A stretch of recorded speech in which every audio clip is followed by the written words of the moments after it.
All right. Get out.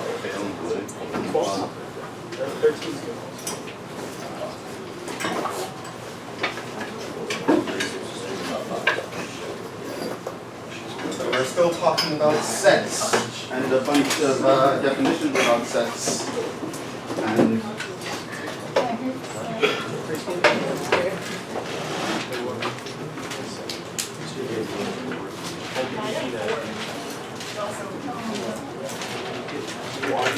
on the one hand, I've probably been botching it so far because I just dumped a bunch of terms on a page that they need to know this. I never really thought through a really nice way to set it up. But whatever, if you know everything, it'll be fine. We'll do better next time. But last time we introduced the idea of a Venn diagram, and we'll do more on that. I even gave you guys a handout, but for now, I want to talk about what we could use Venn diagrams to help out with, which is operations on sets.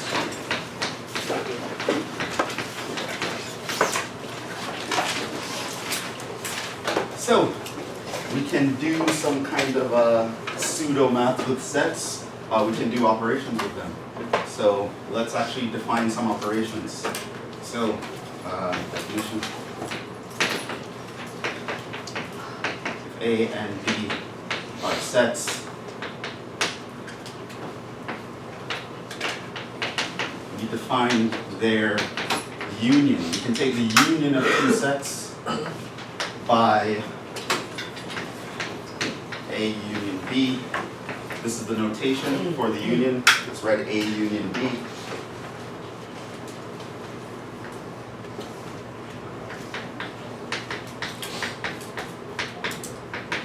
So this is the notation for it. And what it is the set of all elements x such that x is an element in A, or x is an element in B, or both. So you can think of this as an inclusive or. If it's in one or the other or both, you throw it in this set. Again, appreciate that sets do not deal with repeats. They don't play that. So if it's in both, you only list the thing once. The set is not going to repeat it. And this is called the A union B. Another way to think of it is A or B. So you're going to want to take a union. These things are going to be important in solving all sorts of problems, being able to think in terms of or and. Then we define what's called the intersection. A, B are sets. Their intersection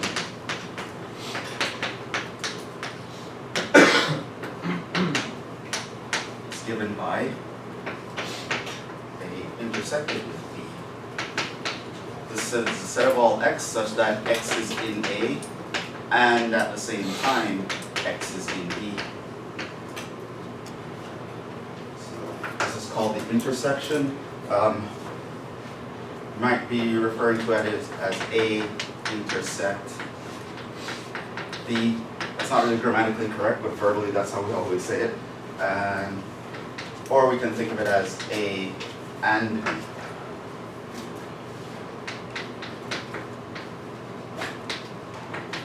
So basically it's any elements that are in both at the same time. What else do I want to define? I want to define the set minus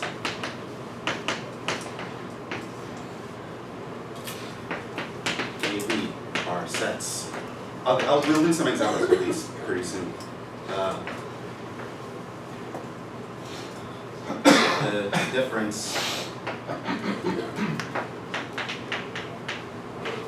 so sometimes people refer to as the set minus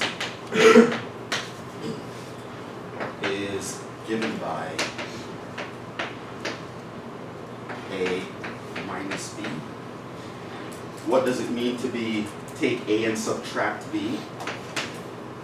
Well, this is the set of all x such that x is in A, but at the same time x is not in B. So you pretty much look at everyone in A, and if it's also in B, you throw them away. This is called a set minus. Another notation for this is not many people use it much anymore, but an archaic notation is this backward slash A slash B. You might see that sometimes. It's not very common anymore. So yeah, we can take the union of sets. This is like we're pooling everyone that appears in all the sets together. And of course we ignore repeats. The intersection is we look at two separate sets. Any one they have in common, we put those in a set. And this is if I want things in A, but I don't want them to also be a member of B. And so I throw away things in B.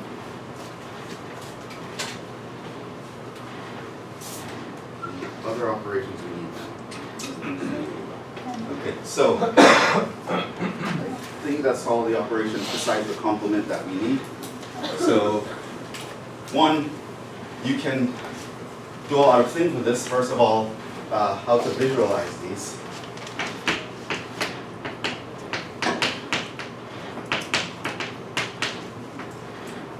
Every now and then, it'll be very nice when you're thinking about a problem where you need to solve a set theory to actually draw a picture of the situation.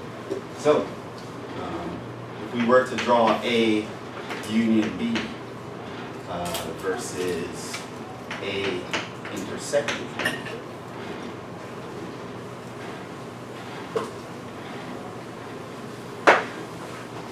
versus, say, A minus B.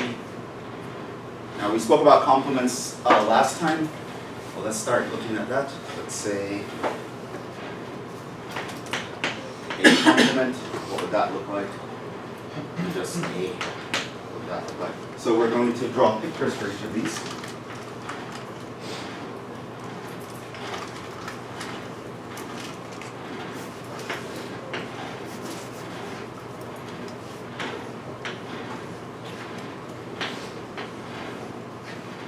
Remember, in the picture, so there's always some universe that we're thinking of these sets as living in, and this is represented by the box. The box is the universe.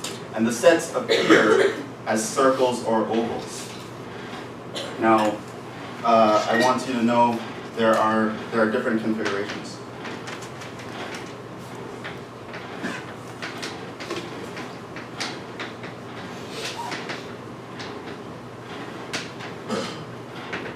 For example, I could instead have the circles completely separate, and I'm going to talk about when you would do what. So, if this is the set A, that's the set B, outside is the universe, what would A union B look like? Well, we look at the guys that are in A, or the guys that are in B, but the set will actually ignore a duplicate of anyone that's in both. So it'll only list guys in here one time. The guys in here are the guys that are in the intersection. In fact, that's what the picture over here would look like. This is A, that's B. Now, it's also possible that the circles could have been separate, and A or B in that case would look like this. List all elements that fall into those two regions of space. But this one is considered more general.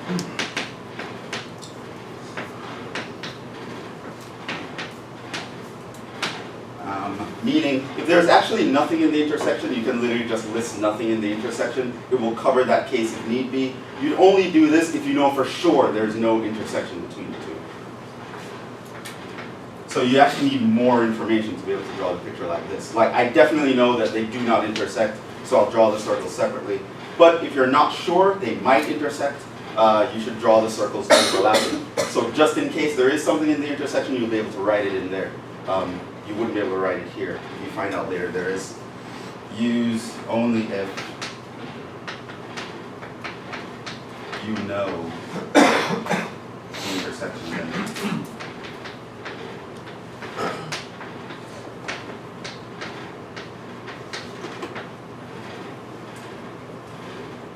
So now the intersection, we only care about guys that are in both at the same time. So it has to be in A and B. It can't be in A but not B, or B but not A. It has to be in both at the same time. The set minus, this is like you have A. So you pretty much start out with A. But then what you do is you throw away things that are also in B. So that's what that set looks like. It's only this part here. And that's called the set minus. That's A minus B. B minus A would be the other side. If we have a universe where A is living and we want the complement, remember the definition of the complement is everything that's in the universe but not in A. So that will be the entire box outside here is going to be shaded.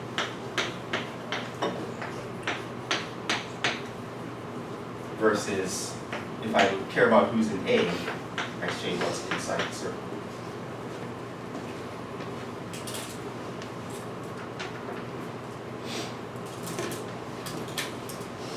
Any questions about how we actually set things up?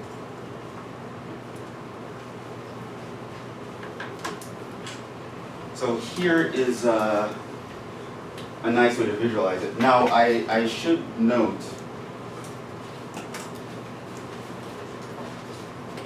that pictures are not proofs, right? They just help you, they help to illustrate, they help you come up with ideas.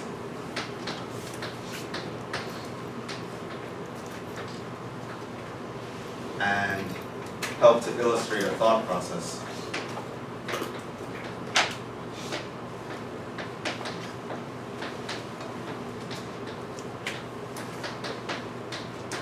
So that's just something. So if you have to like prove something or prove something is true with sets, technically just drawing a picture by itself is not going to do, but drawing a picture will give you an idea of what might be true versus not true. And here's an example.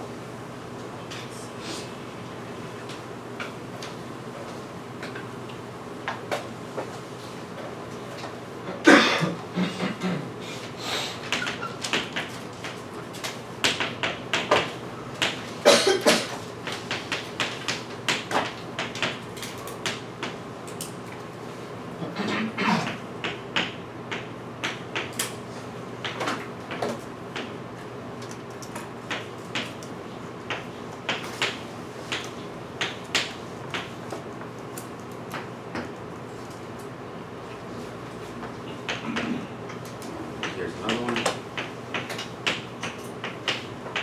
I take the complement of the union. Intersection of complements. So here's the situation. We want to know the relationship between these two kinds of sets.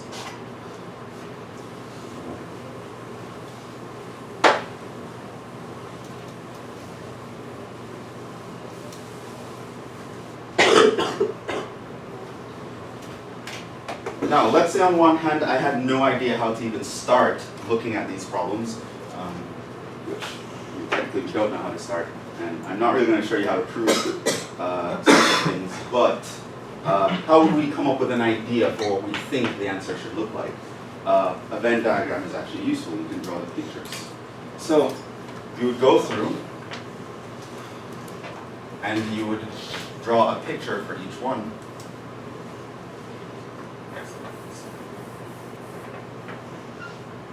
So let's say I'm going to draw A intersect B, complement. I'm going to draw A complement, union B complement. So here, again, draw the most general picture I can, which means I'm going to involve some overlap here just in case. Okay, so what would this one look like? Yeah. Everything that is in the intersection point. Right, that's what complement means. Everything in the universe that is not currently in this set. Now the intersection is in here, it's in the overlap. So if I'm taking the complement, I want literally everything except the overlap. It will cover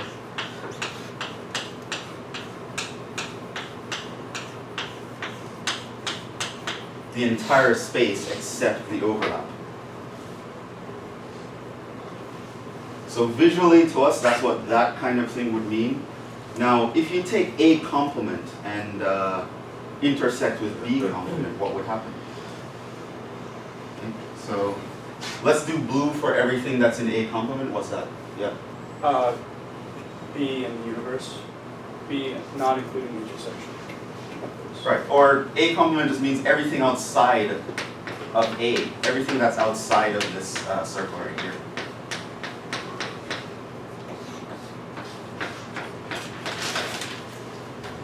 And what does B complement mean? Everything else. Everything outside the circle B. That's what that means. So this will be everything outside of this circle.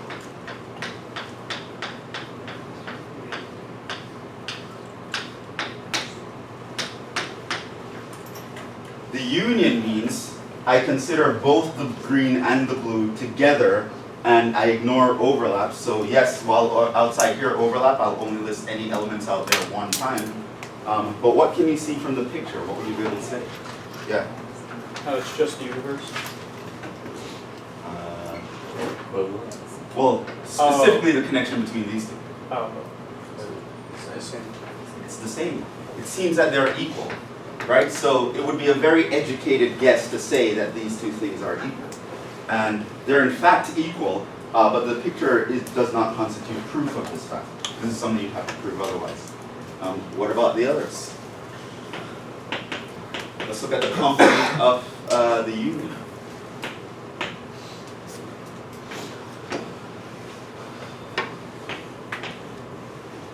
And compare that to the intersection of the complements.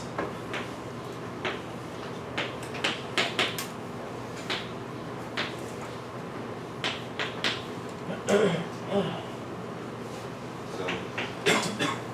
two sets here seem the same.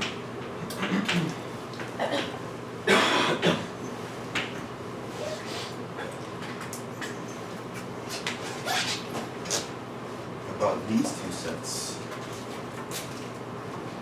Okay, what is the complement of the union look like? Yeah. That one would be everything outside of A and B. Everything outside both circles. The universe. So it's the universe that's outside of both circles. This one? Will we do one at a time?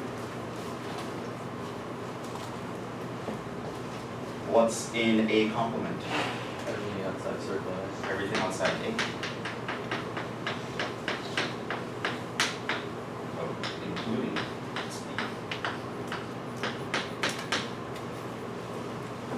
And what's in B complement? Everything outside circle B.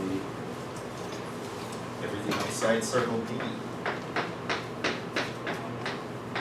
Including what's in circle A.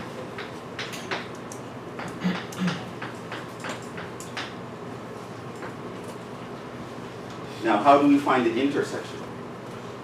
Don't you have to erase what's inside both circles? What's inside both circles? From the picture, how can I say what's inside both of these sets?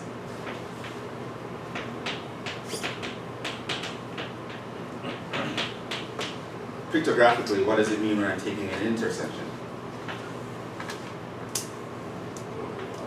Overlaps, which means the answer to this question is going to be the region of space that is shaded double, shaded twice, right? And what region of space is that?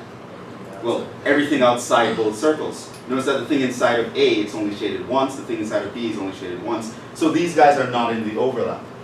What's in the overlap is everything outside. So for intersection, you take the overlap. Right? For the union, you take everything that's shaded. Anything that's shaded once or twice, or however many times, if it's shaded, it's in the union. For the intersections though, you want overlaps. Overlaps of all the shaded regions. And again, they appear to be the same.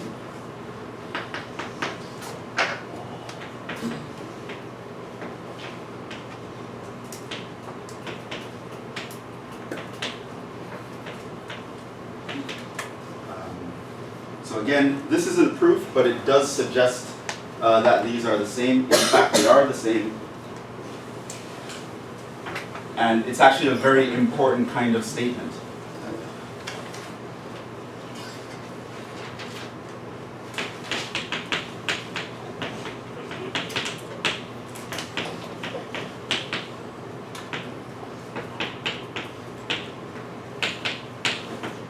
Complement of an intersection is actually a union of complements, and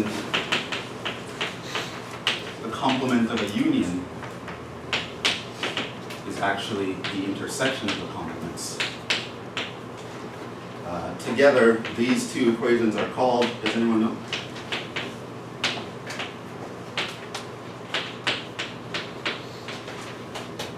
Anyone do set theory in high school? Do you remember what these two equations are called? Does it even look familiar? You've never seen this before? Okay, well it's very famous, it's very useful, and if you've done set theory at any reasonable level, even high school, you should have learned it as De Morgan's law. Okay, so this is De Morgan's law, it's a very useful thing, because it kind of goes from a situation where you have to consider a bunch of, by the way, it extends, right? So if there were a bunch of intersections, I could just split these up separately as a bunch of unions, right? And so what that means is, if I'm in a situation where I have to consider a bunch of things going on and intersecting with each other, and then I have to think of the opposite of that, that's kind of mentally taxing and you might not see an answer. But De Morgan's law will tell you, no, you can split it up and consider one thing at a time and then overlap those. And in certain situations, doing one might be easier than doing the other. So a lot of times we have these equations with these set expressions, and they really help us to solve problems, because sometimes based on the context, it might be easier working with one version than the other version. So those are important rules. You should know those. These are called De Morgan's laws.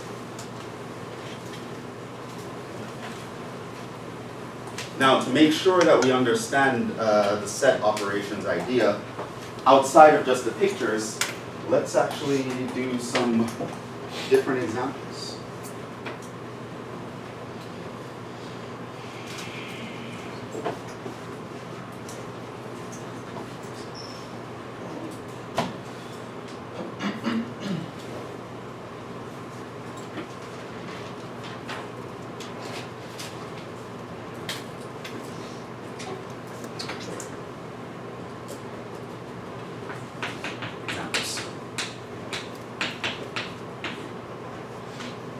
Do all of these. Okay, so example one. The universe is the set of all integers.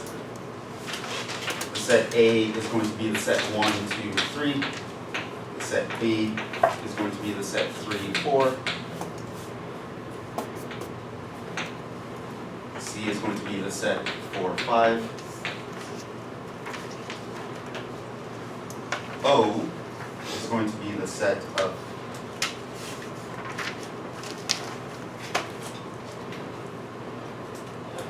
maybe make this a little bit.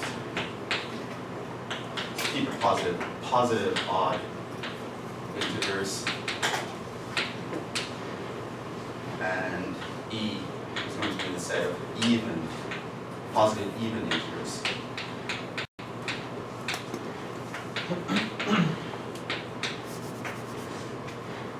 I want you to find these sets.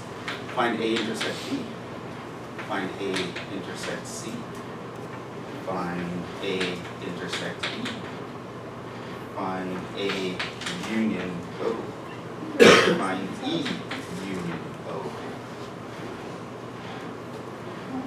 Find A minus B, C minus A, N minus E.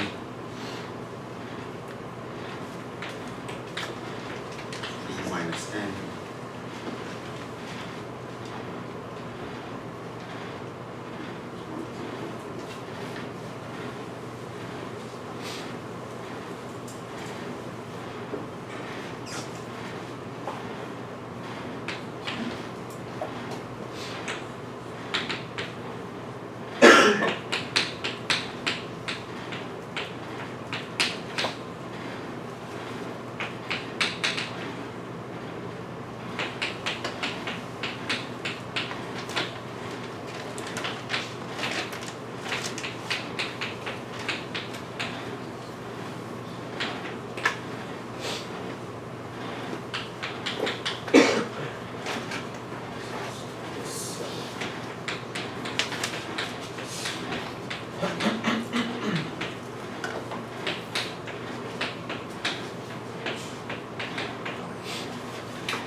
positive even integers in a set? Huh? How do you write positive even integers in a set?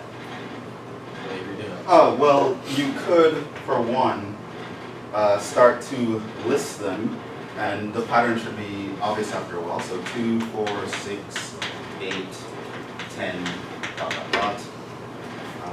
Another way you could write it is, say, it's the set of all x, such that x is an integer, x is positive, and x equals 2k, where k is an integer.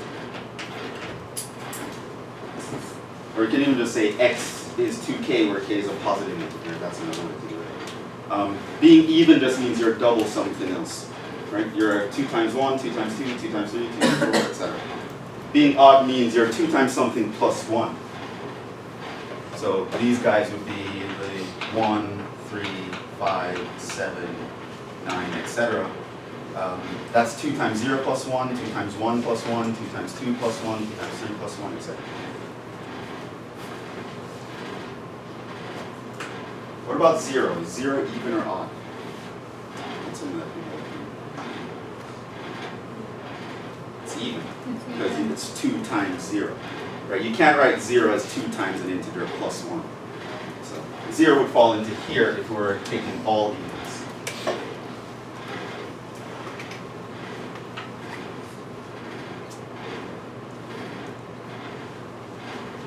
I throw one in here. Let's also find the complement. And just copy these down. I want to start erasing them and doing them.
Start with example 1.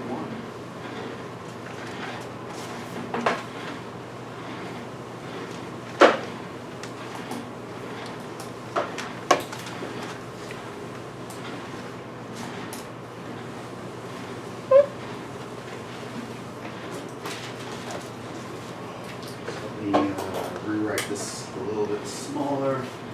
So for example 1, we have A is 1, 2, 3. B is 4. C is 5.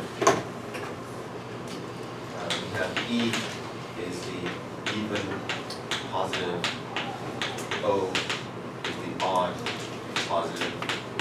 And then the universe is the natural numbers. So A. What is A intersected with B? 1, 2, 3. No. 3. It's the set containing 3. Right? These guys are also sets. Okay? So intersection means what's in both at the same time. 3 is the guy that's in both at the same time. B. A intersected with C.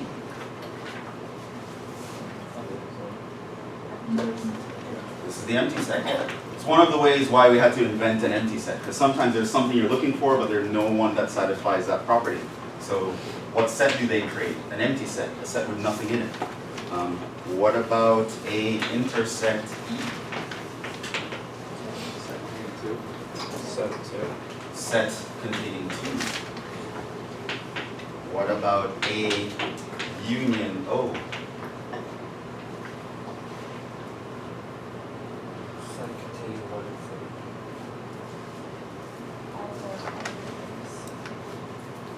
we'd have all the odd integers. So is it just equal to O? But It's all the odd integers, but you throw in a 2.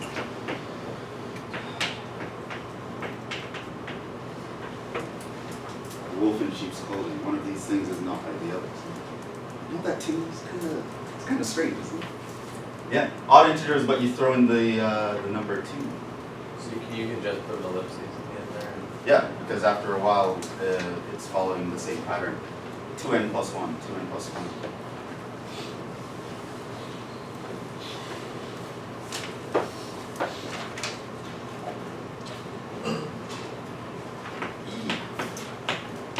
E union O. Huh? You actually get n here, right? If I take all the odd positives and all the even positives, I end up getting everybody. Take the 1, 3, 5, 7, 9, etc., and then take the 2, 4, 6, 8, 10, etc. Put them all together in one pool, you actually get all the positive integers. Because the evens and the odds split the positive integers into 2 groups. Yeah. How come you don't throw the brackets in? Oh, because n itself already means that. Right, so this was in last class I defined what n actually means. There's a set already. If you put the set where you so you put the brackets where you Yes. So if you had put this, that is actually equal to that, which is not the same, because this set has one thing in it. That set has an infinite number of things in it. They're actually very different. The size of this and the size of that are very different. If I were to take the size of this, the answer is 1. The size of that, the answer is infinity. Aleph not specifically. Wait, what about like brackets for B? What do you mean D? The null set one? Oh, the null set also has brackets defined. So whenever you write this symbol, it means this. Oh, okay. So the brackets are implied. So whenever we have standard letters representing certain sets, the brackets are implied. And if you put an extra pair of brackets around it, you actually change the entire situation.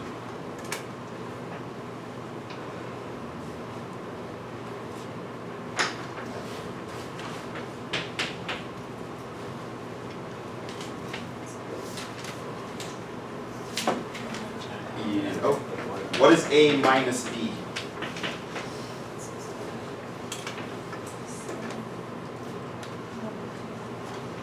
It's only 1 and 2, right? What you do is you start by listing everything in A, and then you go and see if there's any overlap with B. Whenever there's overlap, get rid of it. So it's just going to be 1 and 2. So you take A and you subtract everyone that's also in B.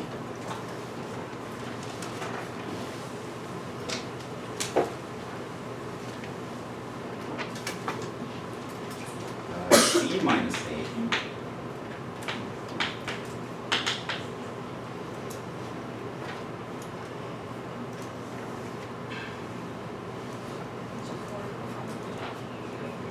It's 4 and 5. Take everything in C, throw away everyone that's in A. No one in C was in A. We already know that. So that's actually just C itself. C subtracting A is C. It's kind of weird from a math perspective, but it's sets. They're not numbers. So we can have C minus something that's not 0 and actually get C back.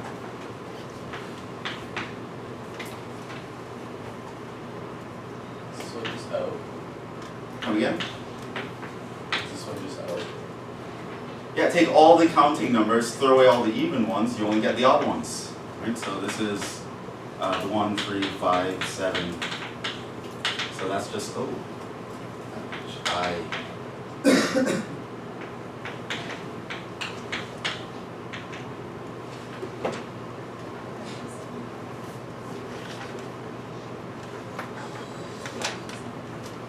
empty set. The answer. You take all the even numbers and you throw away everyone that's a natural number. Well, you're throwing away everyone, because everyone that's even is also a natural number.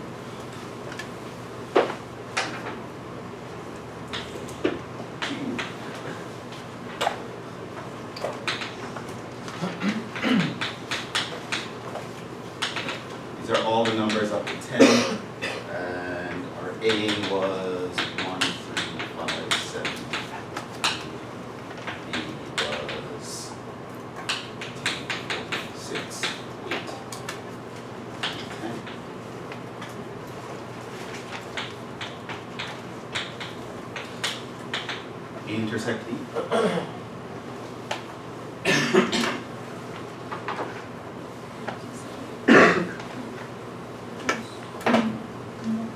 So what's in both A and B at the same time?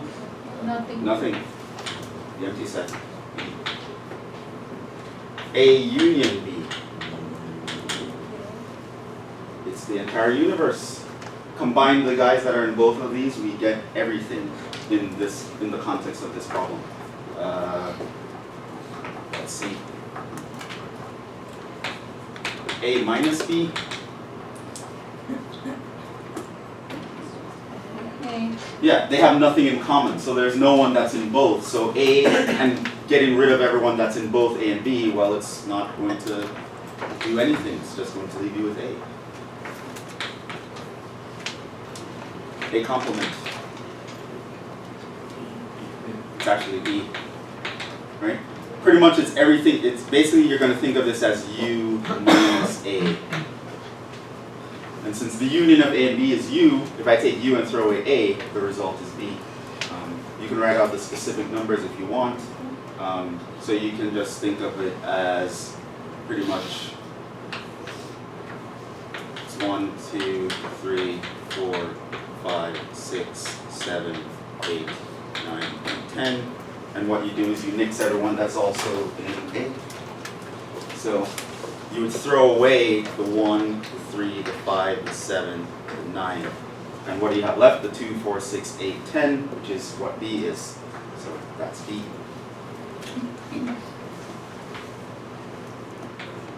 Yeah, it's very fancy here. B complement. It's going to be A. Same kind of reasoning. Okay. What is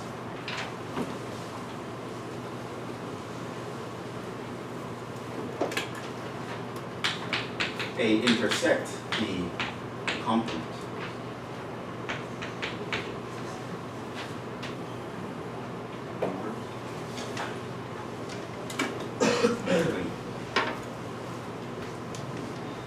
Right, well, this is like, there are a couple ways to do this. You can realize that the intersection is empty.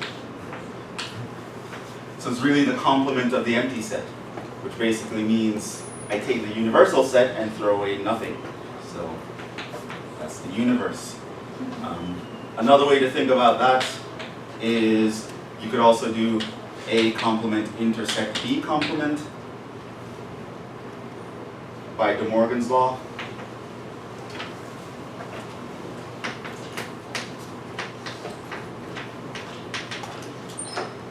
A complement was A, B complement,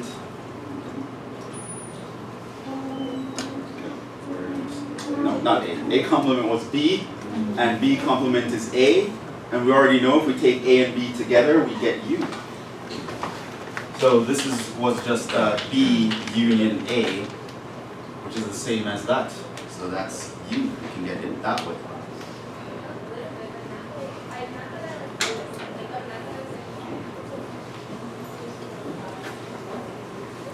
Which that is, this is, there's a relationship like this that's also always true. The complement of the empty set is the universe, the complement of the universe is the empty set. They piggyback on each other. G. What is A union B complement? The empty set, based on what I just said. This is basically the complement of the universe, which is the empty set. Or you could realize that this is just going to be, by De Morgan's law, A complement intersect B complement. And that's just B intersect A. Those are the things that was in B and A at the same time, but we actually already found that. Nothing is in B and A at the same time.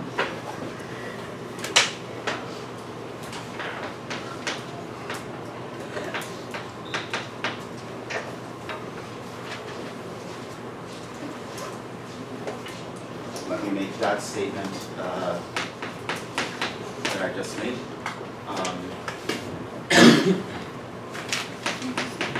It is always true.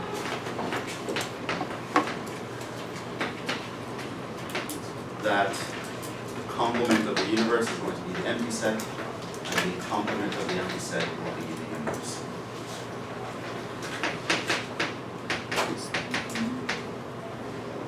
And that leads to some very weird ideas in like a serious set theory class, but here, just know that that's the truth.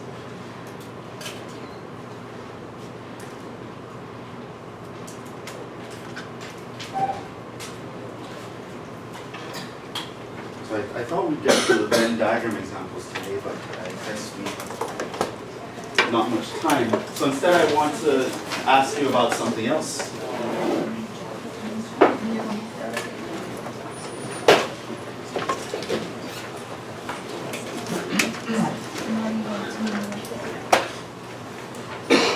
What can you tell me about,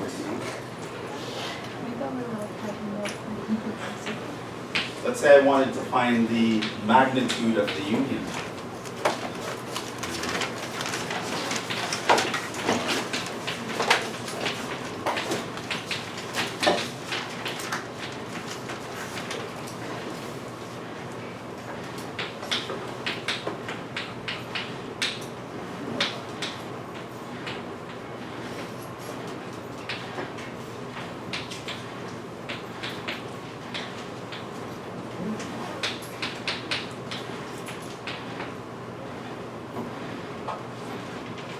So we'll do that. We'll do the Venn diagrams. You probably know enough to do those now. And yeah, also on Friday, there's an activity I want to do. It's going to be a lot of fun. At least for me, I'm going to get to laugh at you guys a lot. That's going to be fun. I'm looking forward to it. Laugh with you. Laugh with you. I'll be laughing with you guys. Because the next phase of our class is going to be in counting. And the exercise is going to show you why that's necessary. In the meantime, try to think about this. If I think of a magnitude of a union, you can probably play around with some Venn diagrams. Come up with an expression for it in terms of the magnitude of the individual sets.